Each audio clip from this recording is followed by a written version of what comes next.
Los ingenieros en 1995 trataron de arreglar la peligrosa inclinación de 5 grados de la Torre de Pisa, recurriendo a grandes anclajes. Para poder llevar a cabo este trabajo, las autoridades tuvieron que reforzar primero el suelo pantanoso situado bajo la torre. La solución: inyectar nitrógeno líquido. ¿Puede predecir lo que va a pasar aquí? A los ingenieros se les olvidó que cuando el agua se congela, se expande. El suelo ubicado bajo el lado norte se expandió empeorando la inclinación hasta los 5.5 grados, un nivel sumamente peligroso. Pese a este contratiempo, solucionaron el problema con una técnica brillante. Quizá ya lo haya observado. Sobre un terreno blando, jamás podrá construir una torre que rebase una altura determinada. Da igual lo recta que se construya. La torre siempre falla después de alcanzar una altura determinada. Slowly and steadily it fails. A esto se le conoce como inestabilidad de inclinación. Provoquemos una ligera perturbación en esta torre perfectamente recta durante su asentamiento. ¿De qué lado es mayor el par de reacción, del derecho o del izquierdo? De ello dependerá la estabilidad de la torre.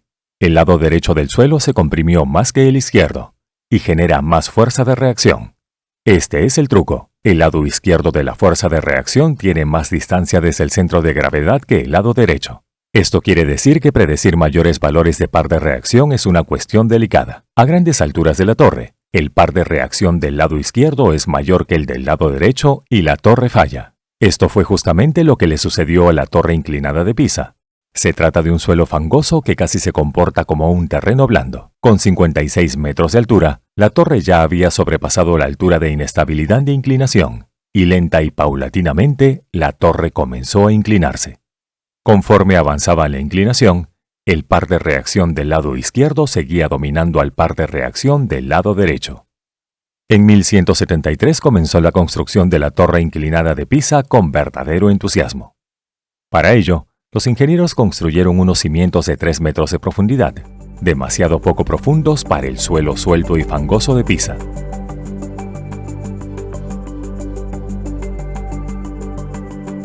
Al alcanzar los 3 pisos, tuvieron que detener la construcción debido a la guerra. En el periodo de inactividad, el edificio se inclinó. Lo más importante fue que la torre se asentó a causa de su propio peso, y el peso de la torre exprimió y eliminó gran parte del contenido de agua de debajo de los cimientos. De este modo aumentó la resistencia del suelo y se evitó que se inclinara más. No obstante, cuando retomaron la construcción tras casi 100 años, la inestabilidad de la inclinación reapareció. Su inclinación seguía incrementándose. Para solucionar el problema, los ingenieros intentaron añadir menos peso en la parte sur que en la norte. Así, por ejemplo, utilizaron ladrillos en forma de cuña.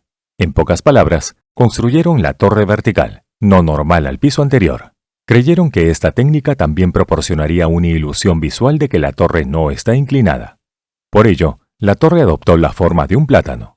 Pese a este intento, la inclinación siguió empeorando.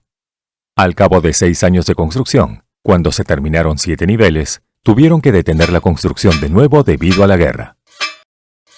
En 1360 se inició la tercera fase de construcción.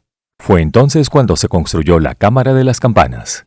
Los artesanos prosiguieron con su truco de menos material en el lado norte que en el sur. Como ejemplo, en la zona del campanario, el lado norte tiene 5 escalones y el lado sur 6 escalones. A pesar de todos estos intentos, la escasez siguió aumentando. La construcción de la Torre de Pisa se completó en 1372. Se estima que la inclinación en ese momento era de 1.6 grados. Ya conoce la naturaleza de la inestabilidad de inclinación. En cuanto empieza la inestabilidad, jamás se estabiliza. Para 1934, la inclinación rondaba los 4.5 grados.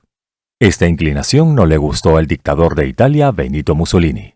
Él consideraba esta imperfección como un insulto a la ingeniería italiana. Para resolver el problema, Mussolini recurrió a una solución brutal. Taladró muchos agujeros en el lado norte de los cimientos y vertió cemento en el agujero. Inyectaron hormigón con un peso total de 90 toneladas en los cimientos. Aquello es lo que Mussolini pensaba que ocurriría. Sin embargo, lo que pasó en realidad fue exactamente lo contrario. Se comprimió más el suelo del lado sur y aumentó la inclinación de la torre. El grado de inclinación alcanzó los 5 grados. Durante los años siguientes, la inclinación de la torre no dejó de aumentar y en 1990 llegó a un peligroso nivel de 5.5 grados. Por primera vez, la torre se cerró al público. Las autoridades quitaron la campana de la torre. Se pensó que así se aliviaría la tensión de la torre, pero ahora es una bomba de tiempo, a la espera de caer en cualquier momento. A fin de salvar la torre de un derrumbe inminente, los ingenieros dejaron contrapesos de plomos en el lado norte. En primer lugar, tuvieron que construir un anillo de cemento en la base para mantener estos contrapesos. En total, añadieron 600 toneladas de contrapesos de plomo en el lado norte.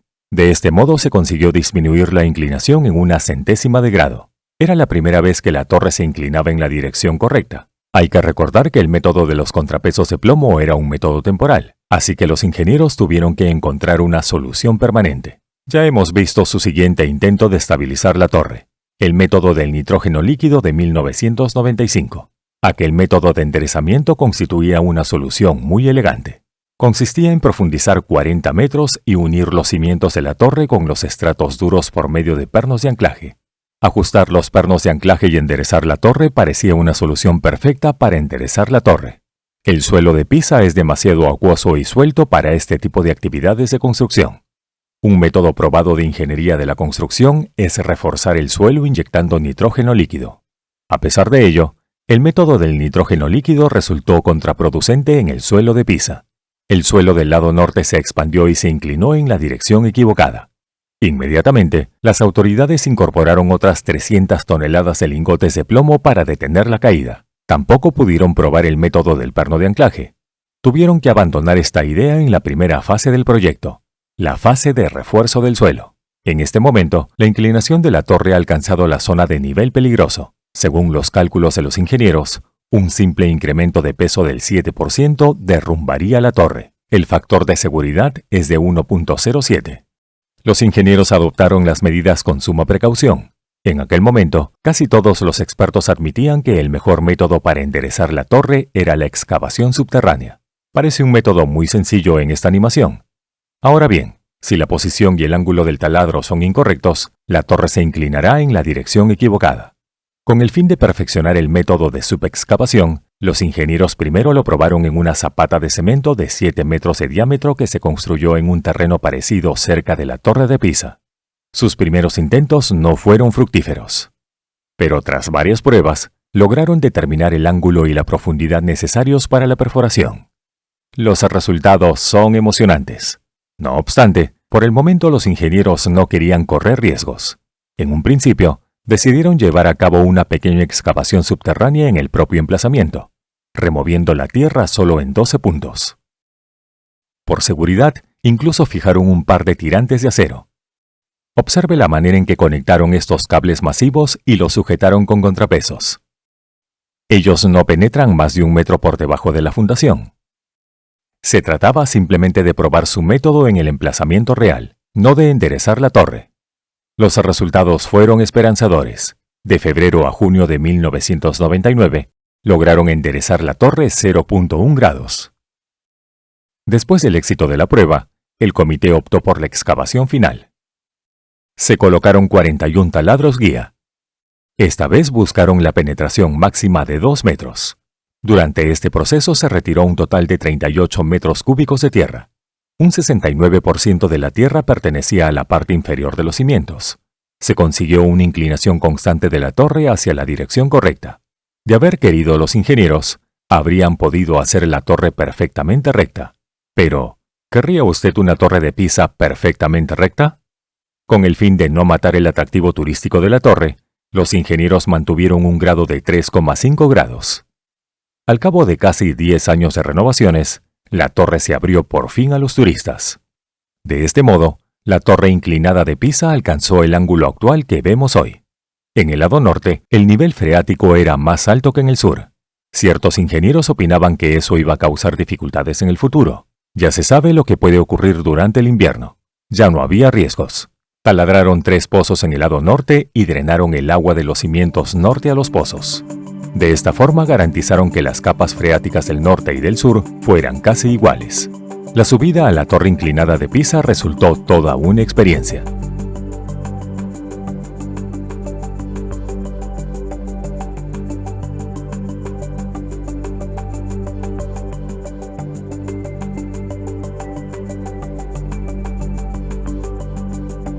En cuanto se suben 251 escalones se llega al primer mirador.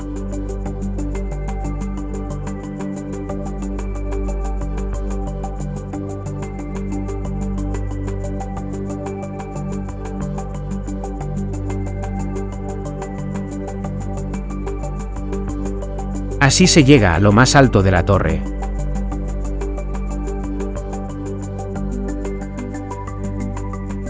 Es hora de aclarar un error muy común en torno a la torre inclinada de Pisa. Existe una idea errónea de que el suelo bajo la torre era de naturaleza no uniforme. Más específicamente, el suelo del lado norte es más débil que el del lado sur. Tales circunstancias provocan asentamientos diferenciales. Es un concepto equivocado. En realidad, el contenido de agua del suelo del norte es superior al del lado sur. Tal y como discutimos anteriormente, el fenómeno de inestabilidad de inclinación causó la inclinación de esta torre, no el asentamiento diferencial. Por favor, antes de irte no olvides apoyarnos en Patreon. Muchas gracias.